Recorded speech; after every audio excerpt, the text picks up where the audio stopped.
बातमीपत्रात आता पाहूयात गल्लीपासून ते दिल्लीपर्यंतच्या ताज्या घडामोडींचा थोडा आढावा। गुरुवारी ऑपरेशन सिंदूरच्या दुसऱ्या दिवशी पूंछमध्ये लष्कराने शोध मोहीम सुरू केली आहे। सूत्रांनी दिलेल्या माहितीनुसार पूंछच्या सुरनकोटमध्ये दहशतवादी लपल्याची माहिती लष्कराला मिळाली आहे। एअर स्ट्राईक नंतर सलग दुसऱ्या दिवशी गुरुवारी पंतप्रधान नरेंद्र मोदी आणि राष्ट्रीय सुरक्षा सल्लागार अजित डोवाल यांच्यात बैठक झाली। ही बैठक सुमारे 50 मिनिटे चालली। बुधवारी सकाळी डोवाल यांनी पंतप्रधान मोदींनाही या कारवाईची माहिती दिली होती। गुरुवारी संसदेत सर्वपक्षीय बैठक झाली। यामध्ये सरकारने सर्व पक्षांना ऑपरेशन सिंदूरची माहिती दिली। दुसरीकडे बुधवारी रात्री पंजाबमधील अमृतसरमध्ये 6 स्फोट ऐकू आले। हा एक ध्वनिलहरी होता, जेव्हा लढाऊ विमानांचा आवाज वेग ताशी 1225 किमीपेक्षा जास्त असतो तेव्हा ते ऐकू येतो। दुसऱ्या दिवशी गुरुवारी अमृतसरच्या 3 गावांमध्ये रॉकेटचे अनेक तुकडे सापडले। पोलिसांनी हे रॉकेट सैन्याला सोपवले आहेत। हवाई दलाच्या एका तज्ज्ञाने भास्करला सांगितलं की हे रॉकेट भारतीय आणि पाकिस्तानी दोन्ही सैन्यांकडून वापरले जातात।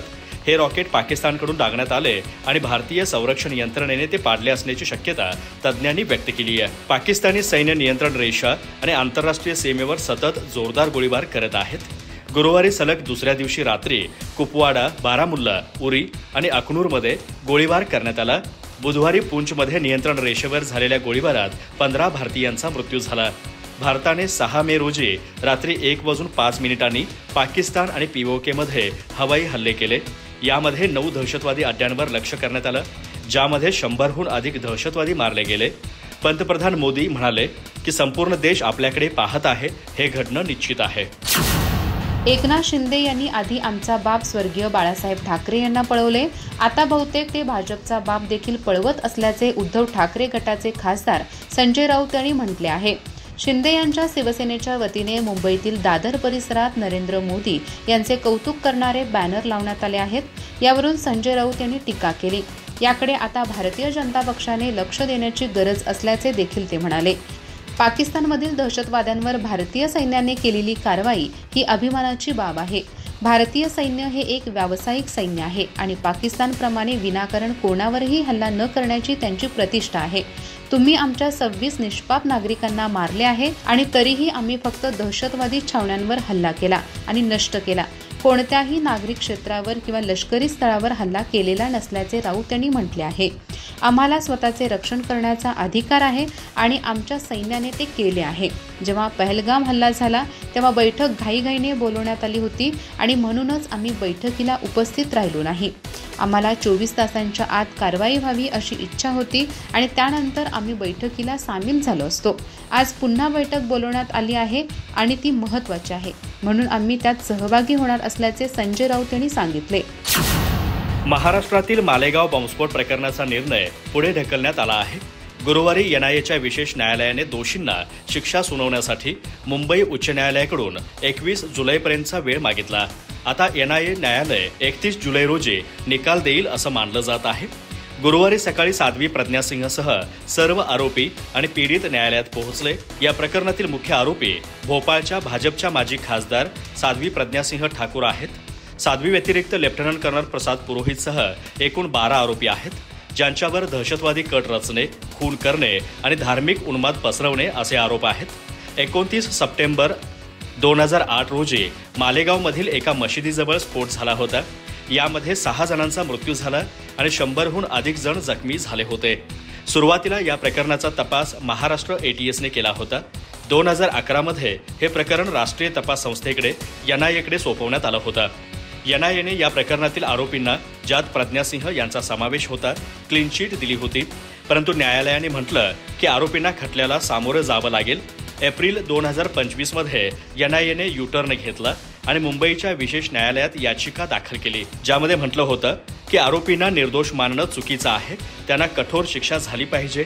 यापूर्वी एनआयएने म्हटलं होतं की त्यांच्या विरोधात कोणतेही ठोस पुरावे नाहीत। राष्ट्रीय तपास यंत्रणेने न्यायालयाला कोणतीही उदारता दाखवू नये अशी विनंती केली आहे। तर 323 पैकी 32 साक्षीदारांनी दबावाखाली आपलं म्हणणं मागे घेतल्याचा आरोप आहे। ऑपरेशन सिंदूरमधून आपल्याला अनेक गोष्टी शिकण्यासारख्या असल्याचा दावा शिवसेना नेत्या शायना एनसी यांनी केला आहे। पाकिस्तान आणि पाकिस्तान व्याप्त काश्मीरमध्ये भारताने केलेल्या हल्ल्यातून आपल्याला या गोष्टी शिकायला मिळत असल्याचे त्यांनी म्हटले आहे। भारतीय लष्कर, नौदल आणि हवाई दलाने अचूक हल्ले केले हे अत्यंत कौतुकास्पद असल्याचे देखील त्यांनी म्हटले आहे. भारतीय लष्करामध्ये असलेला समन्वय आपल्याला यातून दिसून आला आहे. भारतीय तपास संस्थांकडे अचूक माहिती होती. भारतीय संसदेवर झालेल्या हल्ल्यात ज्याचा सहभाग होता अशा पाकिस्तानमधील केंद्राला यामध्ये लक्ष्य करण्यात आले आहे. बागलपूरमध्ये जैश-ए-मोहम्मदच्या केंद्रावर हा हल्ला झाला आहे. या ठिकाणी मसूद अझहरच्या अतिरेक्यांचा खात्मा झाला आहे. या ठिकाणी दहशतवाद्यांना प्रशिक्षण देण्यात आले होते असे देखील शायना एनसी यांनी म्हटले आहे. हा भारताचा विजय आहे. याबद्दल पंतप्रधान नरेंद्र मोदी यांचे अभिनंदन करायलाच हवे. भारताच्या नेव्ही, आर्मी आणि हवाई दलाविषयी यामुळे आमच्या मनात गर्वाची भावना आणखी वाढली असल्याचे देखील त्यांनी म्हटले आहे. शिवसेनेच्या वतीने मुंबईतील दादर परिसरात देखील पंतप्रधान नरेंद्र मोदी आणि भारतीय सैन्याचे अभिनंदन करणारे पोस्टर्स लावण्यात आले आहेत. शिवसेना नेत्या शायना एनसी म्हणाल्या की ऑपरेशन सिंदूरमधून अनेक गोष्टी शिकायला मिळतात.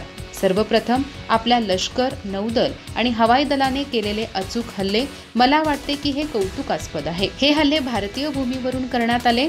मला वाटते की हा भारताचा विजय आहे. पंतप्रधानांचे अभिनंदन. आम्हाला आपल्या लष्कर, नौदल आणि हवाई दलाचा खूप अभिमान आहे. महाराष्ट्रातील राजकारणात पुन्हा एकदा मोठा राजकीय भूकंप येण्याची शक्यता वर्तवली जाते. याचे संकेत स्वतः शरद पवार यांनी दिले आहेत. शरद पवार यांनी इंडियन एक्सप्रेसला दिलेल्या मुलाखतीत हा दावा केला आहे.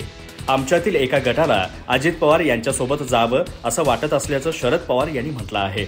इतकंच नाही तर भारतीय संसदेमध्ये सत्ताधारी पक्षासोबत बसायचं की विरोधी पक्षासोबत याचा निर्णय सुप्रिया सुळे यांना घ्यायचा असल्याचंही शरद पवार यांनी म्हटलं आहे. राष्ट्रवादी काँग्रेस शरदचंद्र पवार पक्षामध्ये पक्षांतर्गत 2 मतप्रवाह असल्याची माहिती शरद पवार यांनी दिली आहे. आमच्यातील एका गटाला आम्ही अजित पवार यांच्यासोबत जावं असं वाटत असल्याचं शरद पवार यांनी इंडियन एक्सप्रेसला दिलेल्या मुलाखतीत म्हटलं आहे. संसदेत विरोधी पक्षात बसायचं की सत्ताधारी पक्षात बसायचं याचा निर्णय सुप्रिया सुळे यांनी घ्यायचा आहे असं देखील शरद पवार यांनी म्हटलं आहे. शरद पवार यांच्या या वक्तव्यामुळे आता महाराष्ट्राच्या राजकारणात मोठा भूकंप येणार का अशी शक्यता वर्तवली जात आहे. शरद पवार यांनी द इंडियन एक्सप्रेसला दिलेल्या मुलाखतीत त्यांच्या पक्षातील काही सदस्यांना अजित पवार यांच्या गटासोबत जाण्याची इच्छा असल्याचं कबूल केलंय. त्यांनी स्पष्ट केलं की आमच्यातील एका गटाला अजित पवार यांच्यासोबत जावं असं वाटतं. या विधानाने राष्ट्रवादी काँग्रेस पक्षातील अंतर्गत मतभेद आणि गटबाजीच्या चर्चा पुन्हा एकदा रंगल्या आहेत. यापूर्वी डिसेंबर 2024मध्ये अजित पवार यांच्या नेतृत्वाखालील गटाने शरद पवार यांच्या गटातील 8 पैकी 7 खासदारांना आपल्याकडे येण्याची ऑफर दिली होती. या प्रस्तावाने शरद पवार नाराज झाले होते आणि त्यांनी अजित पवार यांच्या गटातील वरिष्ठ नेत्यांना अशा प्रयत्नातून दूर राहण्याचा इशारा दिला होता. या घटनाक्रमांमुळे राष्ट्रवादी काँग्रेस पक्षातील अंतर्गत संघर्ष आणि भविष्यातील राजकीय घडामोडींच्या शक्यता वाढल्या आहेत. हाफिज सईदचे मदरसे जसे आहेत तसेच काही मदरसे आपल्या कोकणात सापडले आहेत. राज्यातील मशिदी, मदरसे यामध्ये आवाज ऐकू येतील असे कॅमेरे लावले पाहिजे अशी मागणी वकील गुणरत्न सदावर्ते यांनी केली आहे. तर राष्ट्रीय सुरक्षा ही सर्वात महत्त्वाची असून त्यापुढे काहीच नाही असेही त्यांनी म्हटले आहे. गुणरत्न सदावर्ते पुढे बोलताना म्हणाले की राज ठाकरे सिंदूरचा अर्थ त्यालाच समजतो ज्यांच्या घरी विचारांमध्ये संस्कृती जिवंत आहे. राज ठाकरे कोण आहेत, त्यांच्या बोलण्याला काय किंमत द्यायची असा सवाल करतानाच राज ठाकरेंची मती मारली गेली का असेही त्यांनी म्हटले आहे.